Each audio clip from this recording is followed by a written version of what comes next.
Beats of spiritual stories की सभी videos को देखने के लिए सब्सक्राइब करें और बेल आइकन पर प्रेस करें।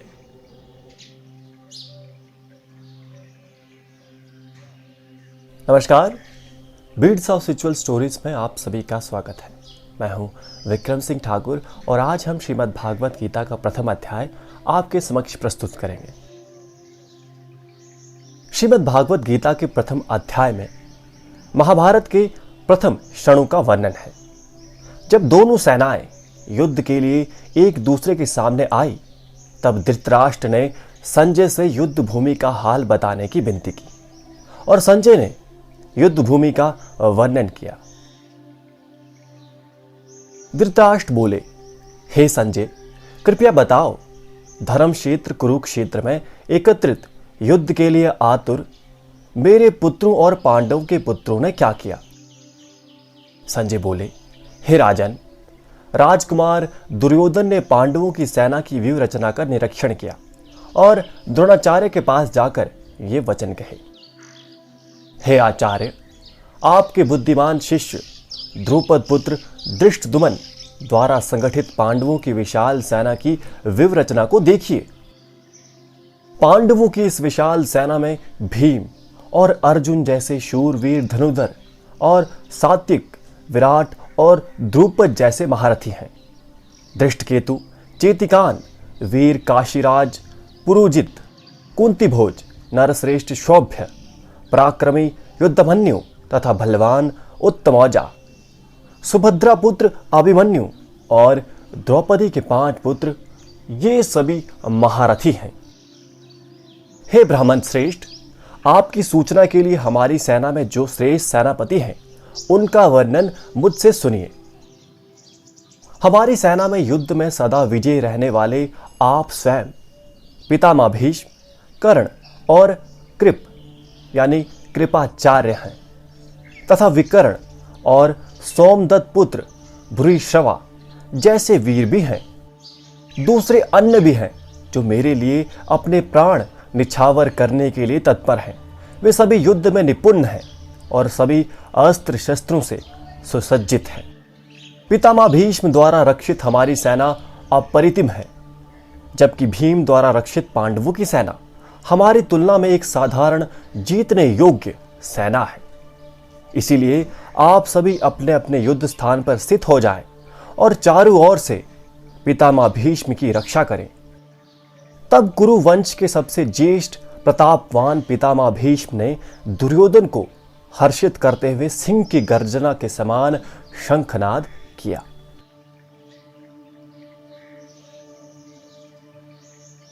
इसके बाद शंख, नगाड़े, ढोल, मृदंग और नरसिंगू आदि एक साथ बज उठे। उनकी ध्वनि का शोर बहुत भयंकर हुआ। तदंतर सफेद घोड़ों से युक्त अति सुंदर रथ पर सवार श्री माधव, श्री कृष्ण और अर्जुन ने अपने दिव्य शंख बजाए। श्री कृष्ण ने 5 जन्य तथा अर्जुन ने देवदत्त नामक शंख बजाए। विशाल कर्म करने वाले भीम ने पौंड्रुक नामक शंख बजाया। कुंती पुत्र राजा युधिष्ठिर ने अनंत विजय नामक और नकुल तथा सहदेव ने सुघोष और मणिपुष्पक नामक शंख बजाए। श्रेष्ठ धनुष वाले काशीराज और महारथी शिखंडी एवं धृष्टद्युम्न तथा राजा विराट और अजय, सात्विक राजा द्रुपद एवं द्रौपदी के 5 पुत्र और बड़ी भुजा वाले सुभद्र पुत्र अभिमन्यु, इन सभी ने, हे राजन, सब और से अलग अलग शंख बजाए। इस प्रकार सब और से शंख ध्वनि के भयंकर शोर से धरती और आकाश गूंज उठे। इस भयंकर शंख ध्वनि ने धृतराष्ट्र के पुत्रों अर्थात कौरवों के हृदय को विदीर्ण कर दिया। दोनों तरफ से शंख बज उठे थे। योद्धाओं में अपने धनुष बाण उठा लिए थे और युद्ध बस शुरू होने ही वाला था कि तभी अर्जुन ने दोनों सेनाओं और युद्ध में आए योद्धाओं का निरीक्षण करने की इच्छा जाहिर की। अर्जुन ने श्री कृष्ण से रथ को दोनों सेनाओं के बीच ले जाने का आग्रह किया। तब संजय धृतराष्ट्र से कहते हैं, हे राजन, श्री हनुमान से चिन्हित ध्वज कपिध्वज से युक्त रथ पर सवार अर्जुन ने अपना धनुष उठाया और बाण साधने ही वाला था कि तभी कौरवों की सेना की ओर देखते हुए उसने ऋषिकेश श्री कृष्ण से ये शब्द कहे। अर्जुन ने कहा, हे ऋषिकेश, मुझे दोनों सेनाओं के मध्य ले चलिए, जिससे मैं ये देख सकूं कि युद्ध की अभिलाषा से कौन कौन यहां उपस्थित है और इस विशाल रण में किस किस से मुझे युद्ध करना पड़ेगा। वे कौन कौन हैं जो इस दुर्बुद्धि दुर्योधन को प्रसन्न करने के लिए युद्ध को आतुर रणभूमि में आए हैं। इसके बाद संजय धृतराष्ट्र से कहते हैं, हे राजन, अर्जुन के आग्रह पर श्री कृष्ण ने उस सुंदर उत्तम रथ को दोनों सेनाओं के बीच ले जाकर खड़ा कर दिया और रथ को भीष्म, द्रोणाचार्य और दूसरे सेना नायकों के सामने खड़ा करके भगवान श्री कृष्ण ने ये वचन कहे, हे पार्थ, सामने खड़ी कौरवों की सेना की ओर देखो। अर्जुन दोनों सेनाओं का निरीक्षण करता है तो देखता है कि सामने खड़ी सेनाओं के मध्य तो उसके अपने संबंधी गुरुजन, चाचा, मामा, ससुर तथा मित्रजन है।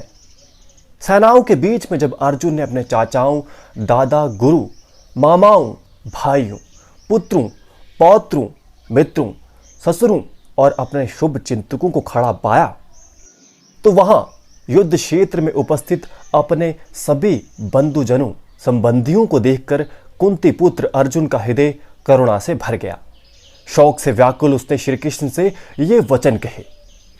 अर्जुन ने कहा, हे कृष्ण, इस युद्ध क्षेत्र में स्थित युद्ध के आतुर अपने संबंधियों को देखकर मेरे अंग शिथिल हो रहे हैं और मेरा मुख सूखा जा रहा है।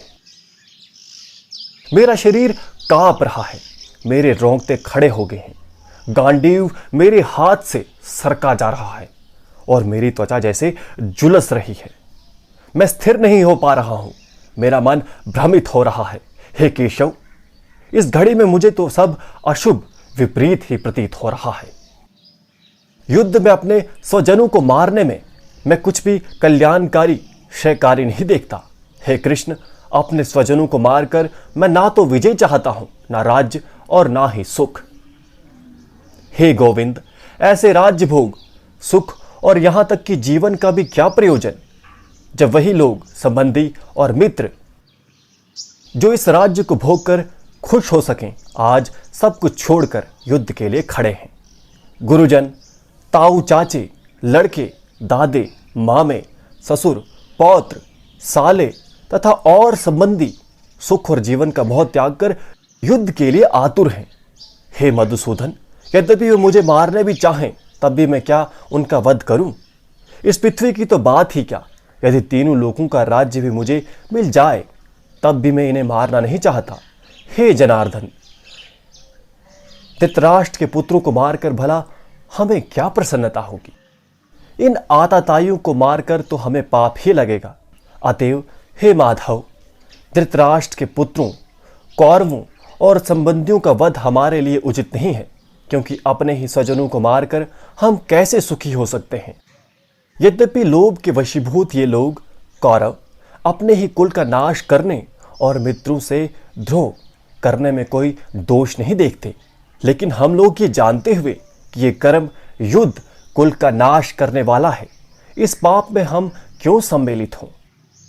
अर्जुन ने कहा कि युद्ध करने से, वंश के नष्ट होने से कुल की सभी वंशानुगत पवित्र परंपराएं नष्ट हो जाती है। परंपराओं के नष्ट होने से शेष बचे लोग अधर्म में संलग्न हो जाते हैं। हे कृष्ण, परिवार में अधर्म की वृद्धि होने से कुल की स्त्रियां आचरणहीन हो जाती हैं। स्त्रियों के आचरणहीन होने से अवांछित संतानों की उत्पत्ति होती है। अवांछनीय संतान परिवार को नरकीय अवस्था की ओर ले जाते हैं और पारिवारिक परंपराओं का अंत कर देते हैं। वैसे परिवार पितर तर्पण श्राद्ध से वंचित हो जाते हैं, जिससे उनका पूर्वजों का भी पतन हो जाता है। कुलघाती प्रवृत्तियों के संतानों के दोषपूर्ण व्यवहार के कारण परिवार की सभी रीतियां और पारिवारिक परंपराएं नष्ट हो जाती हैं। हे जनार्दन, मैंने सुना है कि जिन मनुष्यों का कुल धर्म नष्ट हो जाता है वे अनिश्चित काल के लिए नरक भोगते हैं। आश्चर्य है कि हम बुद्धिमान होकर भी इस जघन्य पाप करने को तैयार हैं, जो राज्य और सुख के लोभ में अपने ही स्वजनों का वध करने को तत्पर है। युद्ध और इसके प्रभावों के बारे में सोचकर पांडव सेना का मुख्य योद्धा अर्जुन शोक और भ्रम में दुखी और व्याकुल हो गया। भगवान श्री कृष्ण से अपने मन की बात कहने के बाद उसने अपने धनुष बाण त्याग दिए और रथ पर निडाल होकर बैठ गया। फिर संजय कहते हैं, युद्ध भूमि में इस प्रकार बोलकर शोक से व्याकुल अर्जुन अपना धनुष बाण किनारे रखकर रथ के मध्य में बैठ गया। और इस प्रकार अर्जुन के एक के बाद एक युद्ध न करने के कारण बताते हुए श्रीमद् भागवत गीता का पहला अध्याय समाप्त होता है।